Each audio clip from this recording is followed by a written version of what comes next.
conference win and didn't make it easy on ourselves. We had to come out with a W, and that's all that matters. So, Georgia State always fights us tight like that. If you guys can recall, last year it got it to be like they got it maybe I think right under 10 with 3 minutes, and then no one's going to quit in conference. So, but we held it out and did some good defensive stops down the stretch. Coach, can you talk about that up and down second half, the hot start, and then late the defense kind of clamped down on you?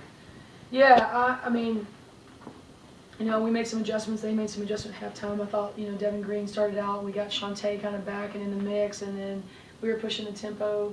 But we had a stretch there. We were just analyzing in the locker room that 12 to 8 minute there.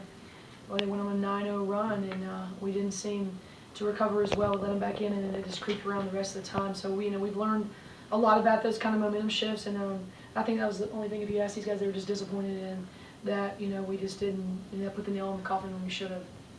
Shantae, you seem to have your hands full with both down low. As the game progressed, you seem to gain some more momentum. Just talk about that battle down there. It's not my first time playing against her. She's a tall defender, but just couldn't find my groove in the first half. I felt like, it wasn't falling. In the second half, got more touches, and then found a rhythm, found a rhythm of the game. Annie, 16 points for you. Coming out in that second half, you were the offensive spark. How do you do that time and time again, coming off the bench, and what do you think your role is? Well, my role is to be a spark. Just to take on whatever job Coach K gives me, whatever job my team needs me to do. Basically, if it needs me to be a scorer, then that's what I can do. If it needs me to be a defender, then that's what I can do. You talked about as well, Andy, that last possession there. We were out defending. I think it was Watson there who ended up with the ball late, just that man-to-man defense. I saw it against Harvard late. Now, talk about your defensive side of things that really have developed this season. We work on it a lot in practice, from coming from non-conference and defending like really tough teams. I mean, you just learn a lot. And then when you have like seniors like Candace Bond who like takes her defensive jobs like very seriously, I mean, it kind of like rubs off. So you just take what you can and you're proud of it. Andriana, 2 rebounds away from another triple-double. Has there been anything different these past 2 games? I don't know, you're hungry. You want to win. It's to strive to win, to help Tay get rebounds and take a little bit of pressure off of her. You see them 3 people slam her just so she doesn't get a rebound. So if I get rebounds, it takes a lot of pressure off. Coach, you talk about the change in the tone of your team as well. You went on that losing streak early in the season. Now things are going well for you, especially in the start of conference play. What has changed, maybe the tone of practice, the tone of the team, that has contributed to this run? Well, I mean, we know we were good. We just really played, a tough schedule. Right. And you do that for many reasons. You do that, obviously, to have your kids prepared. We just don't, again, our philosophy in our program is obviously to be top 25, to get ourselves into the tournament, to not just be a team that's going to just compete hard every year. And this stuff takes time. When you do it the right way, it takes time. We don't really take a lot of shortcuts in this program. And, somebody like Shantae here has been here for 4 years and has worked her way and achieving all these accolades. I take a lot of pride in, having someone like her and Candace Bond and, the rest of these guys here. And someone's developed. A lot of people want to come into college and they want to be great right now. And sometimes it takes time.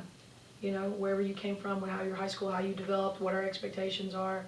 So, I know that because I've been coaching for a long time. I'm old, but, sometimes keeping these guys together, that's why I think I'm most proud. Like even tonight, winning 1 point when we were up by 18, it's still different. It still is a different team. And, it's not like we were just being, even the coach, Coach Drago here said, not, complacent. It wasn't even that. It's like these are the things of a good mix between young and old. And they need to learn the game. And, it was interesting when Annie was shooting that free throw, I was thinking to myself, I'm glad she's on the free throw line shooting this right now.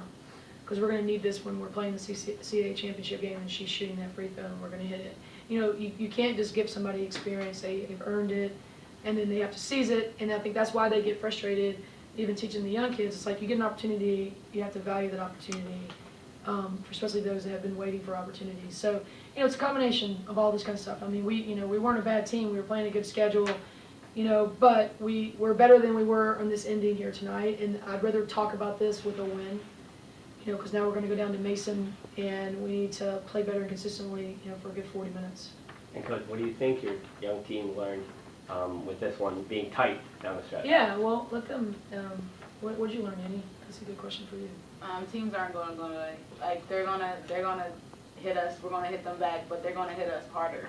I mean, that just goes with every team. I mean, this is conference. They have all the film they need. They know how we play. We've been playing these teams. They know our offense. I mean, it's going to be a dogfight to the end, basically. The 50-50 balls, I think they learned that tonight. In the rebounding, we did not. It was horrible, that part down the stretch. I mean, it was. I heard Coach Kahn yell, "Where's the rebounding bubble?" Because that's how it felt to me. And we've tried to jump with them, and I think obviously we're going to go to the drawing board tomorrow, and they're going to see that, and you have to box out. You get away with being able to jump with people and rebound. You play a good team that their guards rebound, and you got to put a body on people. And I think that's, to me, when they reflect back to that, and then that 9-0 run, that 12 to 8 minute mark, it was like 2 minutes that the game switched. And even though it did, we're good enough to stop the bleeding, and I think that's what they need to say. That they know how to fix that, though. But we don't need to play with that deficit either, though. I mean, good teams aren't going to go away, so that's what our point was. Coach, 13 attempts from three-point range for the game. Was it a design tactic to not try so many attempts from downtown? No, the nice part about this team right now is like they're learning time situation shooting, except that last one down there stretch with Andy. But I have been really proud of this team because I mean we certainly don't tell them not to shoot them. We've been trying to teach them what a good shot is. When and I thought they did a good job of making that reads. I thought Dre's been stepping up and looking for her shots more. She should. Annie had great looks. I feel like when she releases, it's going to go in, especially when they're leaving her wide open in the corner. But they're learning, though. They're not going to give somebody, not going to shoot that 3 times in a row, miss it, and give them layups on the other end. I mean, I think they know the value of our defense, that we're just not going to outscore people. We're a different team this year. We still love our up-tempo, though, but we are different, and we don't need to get into a 100-possession battle with people just because that's not in our best interest right now. I mean, we will continue to evolve and grow by the end of the season, and people are going to continue to get better. But I got to give a lot of credit to them because I don't really have to get on them too much.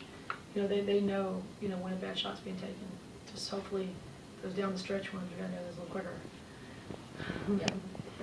I mean, if you hit it, you're still saying that was pretty gutsy. Even the one she took. I mean, she was wide open, but just eating more time off at that point would have been a little bit better. And then at the end of the shot clock, take it.